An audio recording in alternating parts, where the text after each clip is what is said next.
Welcome to Consider the Possibilities with Marilyn McLeod.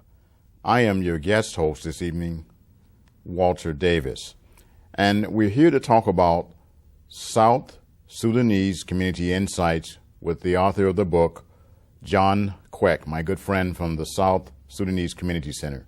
Welcome to the show, John. Thank you, Walter.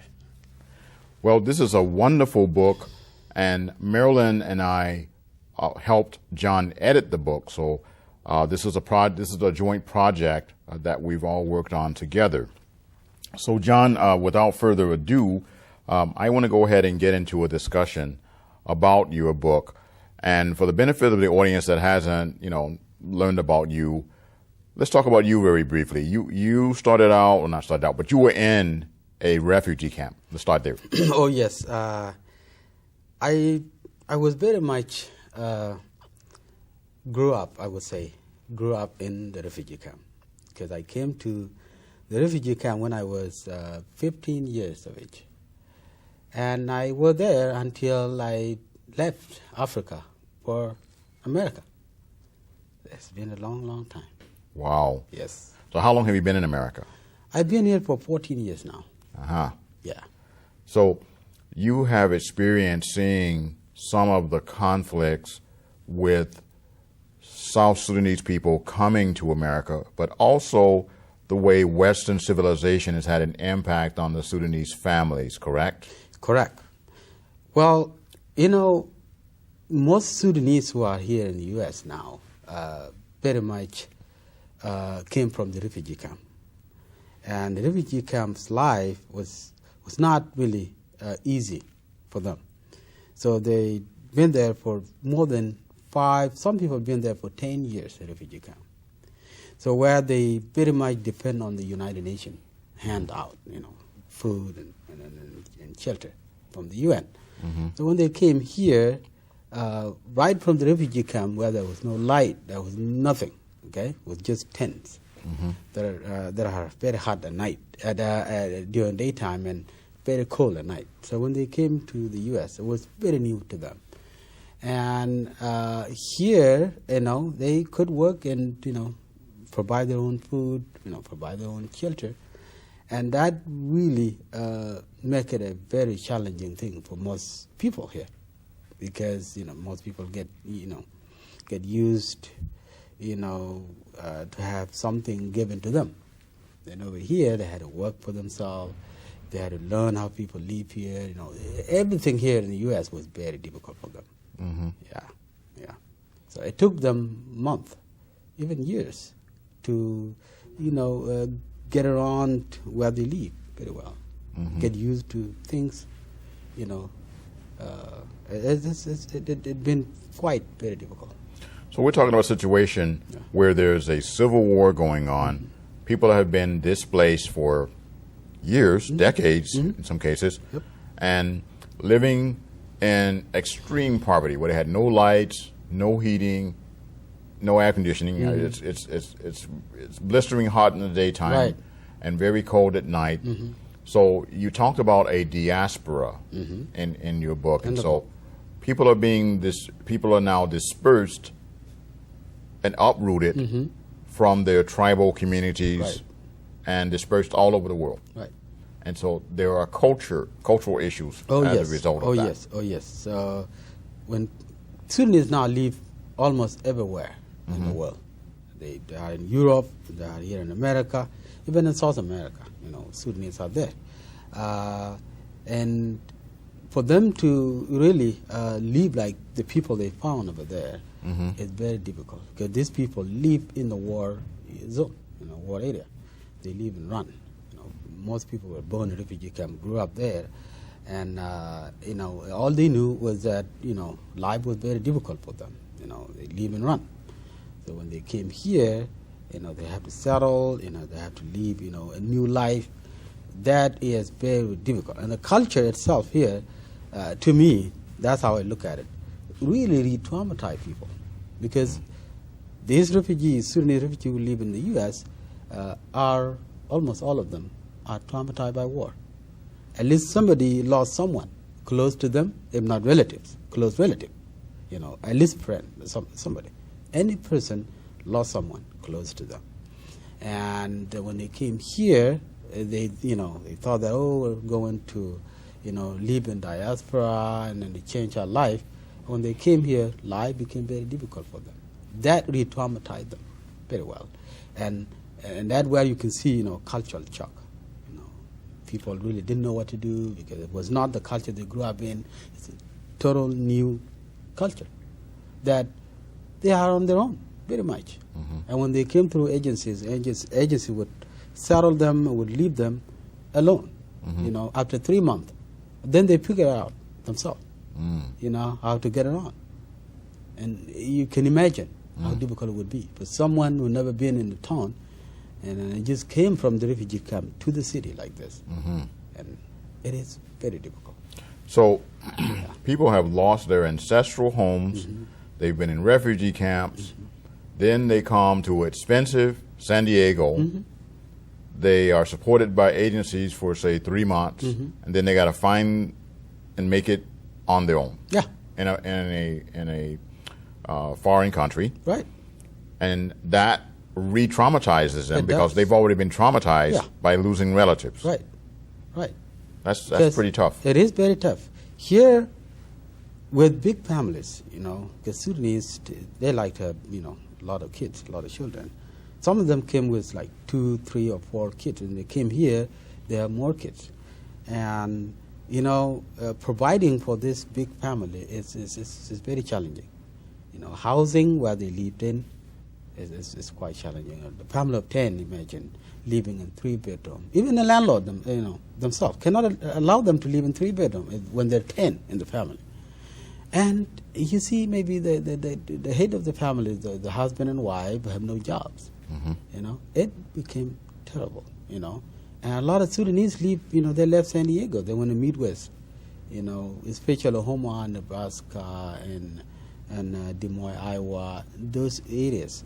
They moved there because that's where they could find meat factories work and other things. Meat packer? Yeah, meat packer, things like that. Meat factories, where they very much fax meat or maybe, things like that. Anything that has to do with those kind of work where they are not required to really speak English. So all they have to do is just learn what to do and then do it. So they very much moved there and left San Diego. Right. Yeah. So there are a lot of things in which are on a collision course culturally. For example, it is possible for a Sudanese man to have more than one wife. Also, things like divorce are settled by elders. The elders in the family decide about a divorce situation. Right. And when a man gets married, he has to give cows for his bride. So a woman may be worth 25 cows, for example. Or more. And so those practices are very foreign to American people who don't embrace those kind of things. And so you're dealing with the family court situation where divorces are handled by strangers. And so this is one of the things that kind of made me start thinking, who is really the strange culture? In your culture, the elders decide the end of a marriage, the elders in each family. But in America, we pay strangers thousands of dollars to decide what happens to our marriage. Yes. We pay these attorneys, we pay and judges. Strangers decide how our families get dissolved. And it doesn't work out fair for us, and it doesn't work out good for us all the time. So that made me really think about my culture, and some of the things we do are questionable. But there's some other things. Maybe you can talk a little bit about the secret husband, the fact that a woman can marry a dead man in your culture. Yes. Those are some very interesting things that I'm sure that our audience would like for you to elaborate a little further on. And so certainly it is indicative that your book is necessary. Because as a result of the different ways that we do things, certainly, as you say, they are re-traumatized by coming into this culture, because now you're dealing with the court, You're dealing with all kinds of the marriage ceremony, language, the language, and so you have the young people who don't understand Right. the old ways of doing Parents, things. right. So they're kind of they got feet in both worlds. They're in they're They very much represent a different culture here than their parents do. right. So when you see this people in the same household having two different cultures, having two different languages, it's very difficult. There's nowhere they can really meet and maybe compromise. It becomes very, very difficult for the Sudanese community at this point. Yeah, because we're talking about marriage in Sudan is something that lasts for a long, long, long time. When you get into marriage situation, it takes you a year or two or even 3 in process itself. And if a girl was, 50 cows, let's say, or 25 cows, you have to find those cows first. When you get those cows and you're ready, and then you come for negotiation. You have something to offer. And there, when your marriage is finalized based on how much you pay, and now you are given your wife to be your wife to go with you, so you know that this marriage gonna last. No matter what happens, it's gonna last for a long time. So let's say something happened because argument. That's how I look at it. Argument in the marriage does not really mean people are not really loving one another. It is how you really assert yourself, how you claim your part within the household. There something happened, and it go beyond that, where people are maybe abusing one another, or people are not telling each other things. Let's say something happened. Somebody has a secret love somewhere. Not talking about secret boyfriend. That's something else. And we got to talk about that, though. Yes. Oh, okay. We have to talk about that, Okay, and I'll okay. mention something about it. When something happens, something major happens in this family that can end the marriage.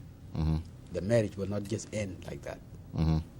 Both family, the husband family and the wife family would intervene, especially the father and the mother.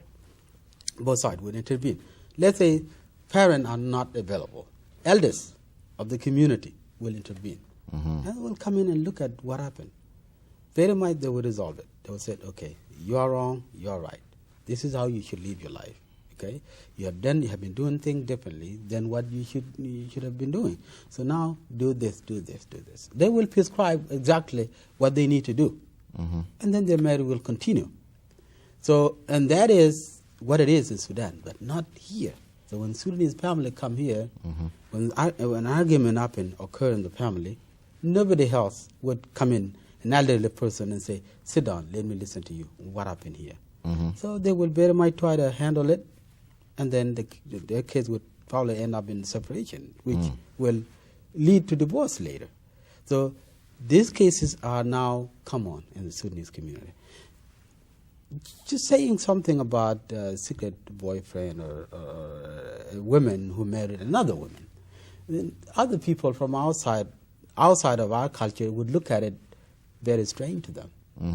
But this is another way of keeping wealth within the family. Let's say a wife lost her husband. Okay, this wife will never get married to another man again, because when she get married to another man, maybe this man will come and take the property, and this property will be his properties.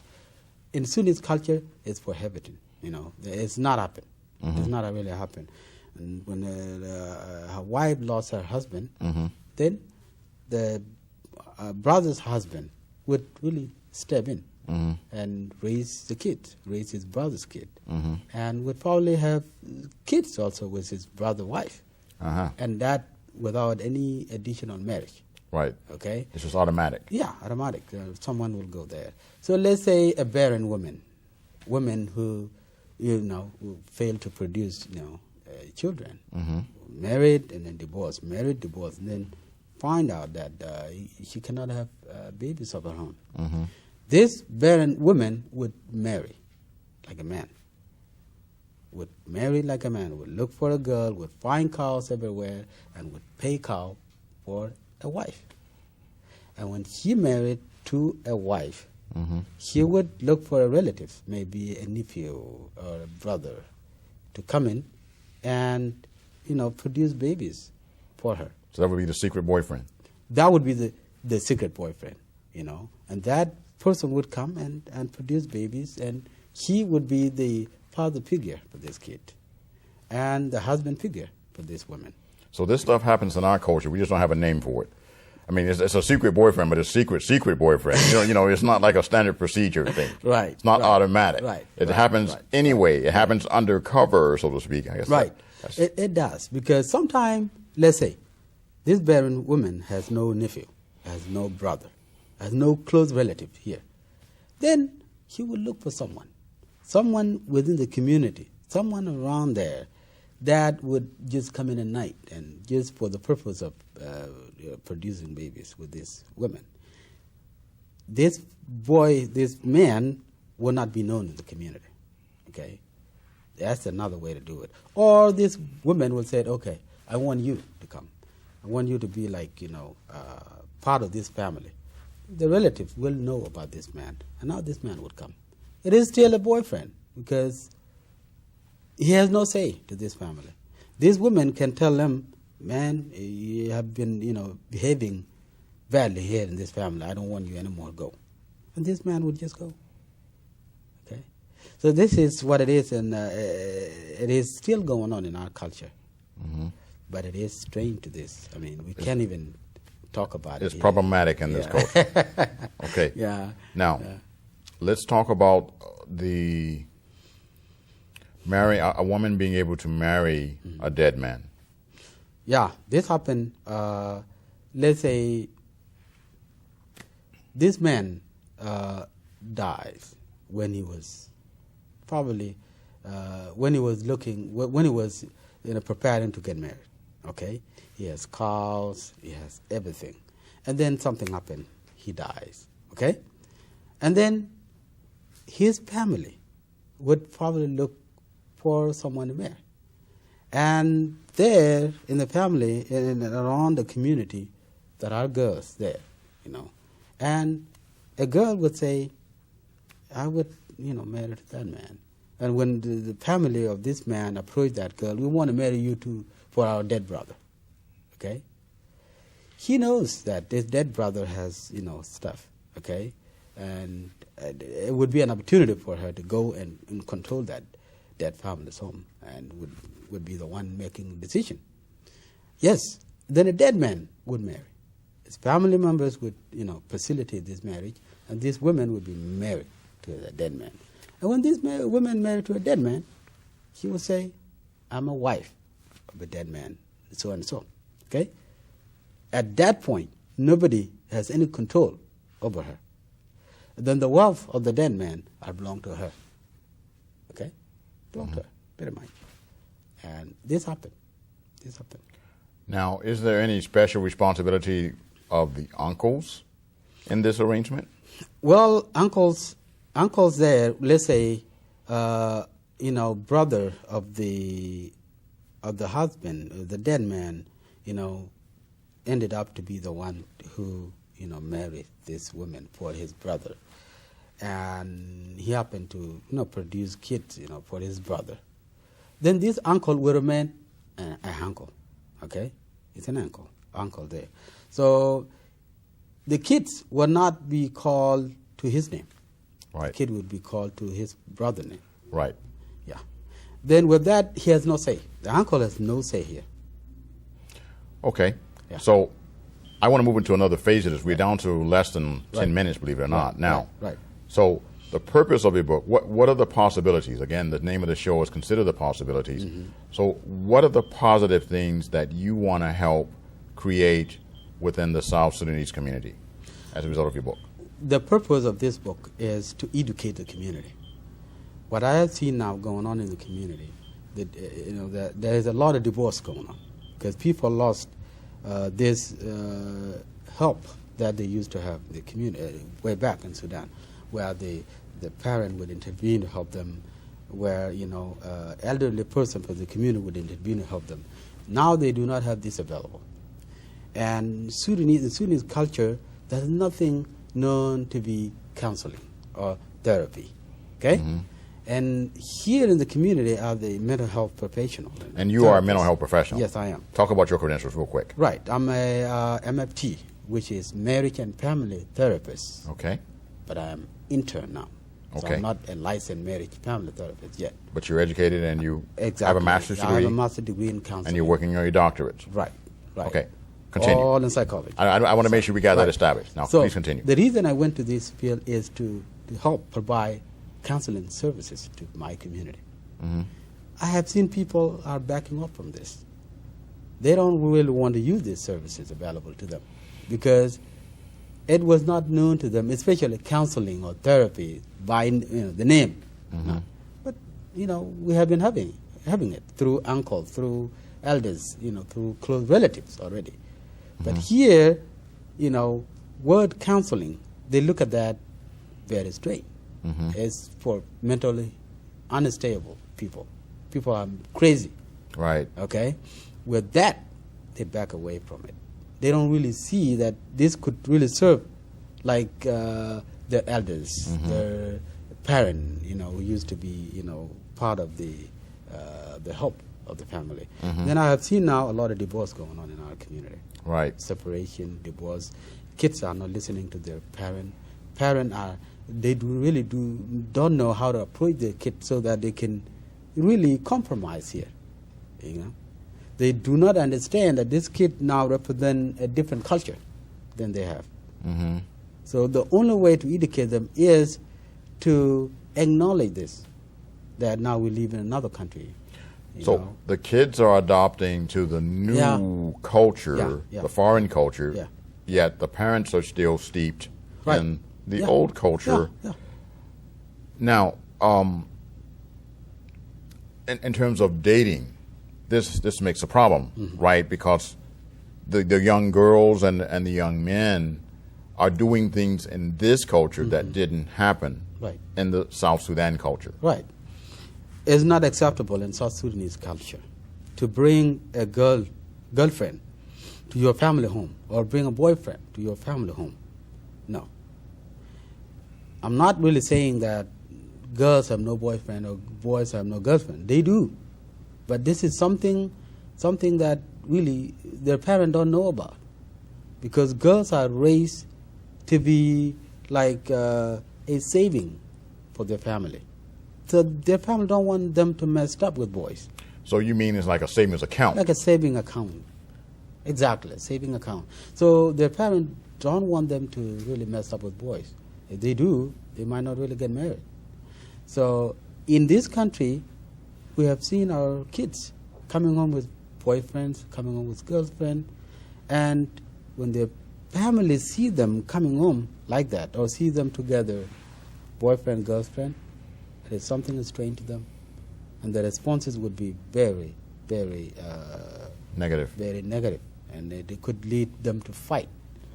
Could lead them to be kicked out from home, things like that. So a lot of different negative things happen in the home. So the young people embracing the Western culture is causing conflicts within the family. Yeah.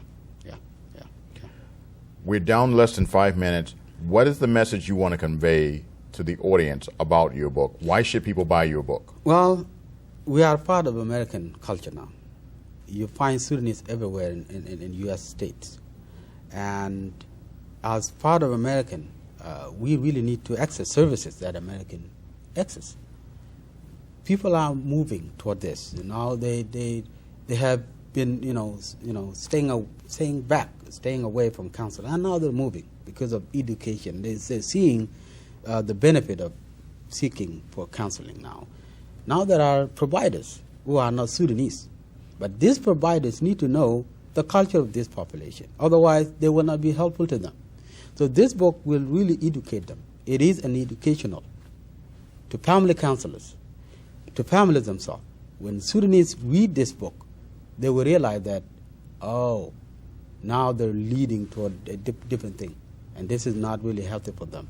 So they should really come back to the right way, whereby acknowledging the two cultures they have, and then approaching the kids or kids approaching their family the right way.